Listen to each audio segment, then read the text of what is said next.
Hi, this is Ed Gonfandini. Today I'm going to be doing a quick demonstration on a cabinet door resizing.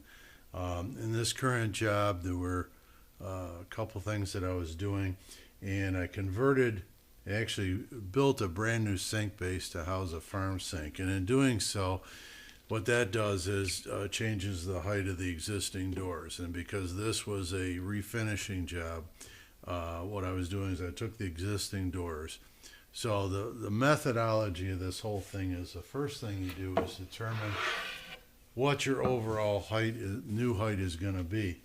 That's going to be based on the opening size plus your overlay of your hinge that you've determined.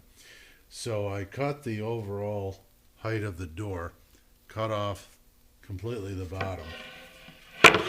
Then what you're left with is the cutoff here. The next phase there is to, first of all, you take a knife and you cut all your joints, to break free of any glue or, finishing things of that nature.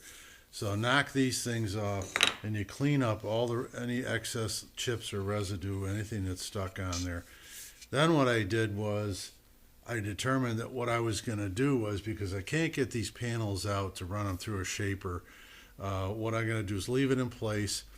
And then what I did was I ripped the bottom rail right at the crest of the joint, right there, which I think will make a nice glue line. And because it's painted, you probably won't even, by the time you get to touching it up with any fillers and whatnot, we can make it almost invisible.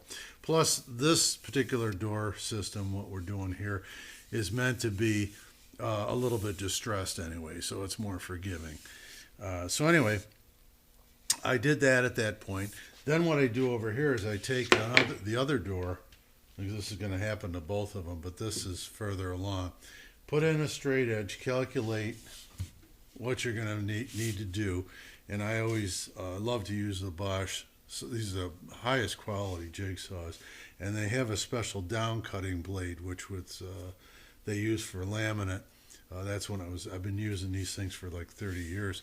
But it's a special down cutting blade. I think it's like 1011 or something like that is the number. But any event, put in a straight edge. And the other reason for using a jigsaw is because with a table saw, you'd never be able to get close enough without, getting a full, complete, clean cut. So I put that straight edge in there. I come in at one side and then pull that out, and then you can go back and hit the other side, and you get that completely done. Now at this point, okay, we're going to make sure again that any pins or glue or anything like that is all cleaned out. Then what you can do is pull these together and clamp them all up and tie them together. And then once it's assembled, what I can do is I can go back and knock off this corner and create, match the bevels. And like I say, then you do any filling you have to do. And this is all going to get reprimed. By the way, this color, this is actually started out as a factory maple door. And the customer wants to use this color, which is it's like a mature grape, which was, in the beginning, wasn't my doubts about it. But the more I look at it, it really grabs you. So what we're doing here is we're doing that color. And then there's a faint glazing that I'm using around the perimeter of the joints, which is also going to help to disguise any of the changes that we're making here.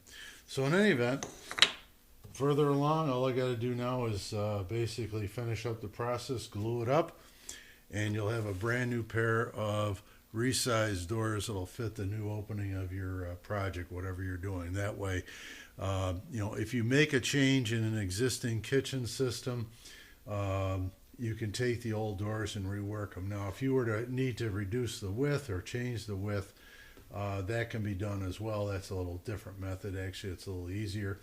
But in any event, today's focus was just on the height of a cabinet door. Flat panel shaker doors are even easier.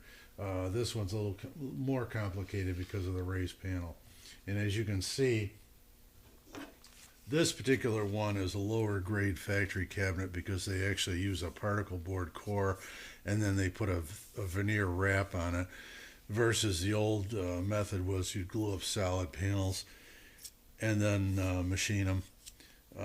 But you know, that's they save every scrap of money and wood they can today. So in any event, thank you very much for watching. Feel free to subscribe and take a look at my other videos. I'm putting together a little how-to thing on various aspects of cabinet making and refurbishing. Thank you very much.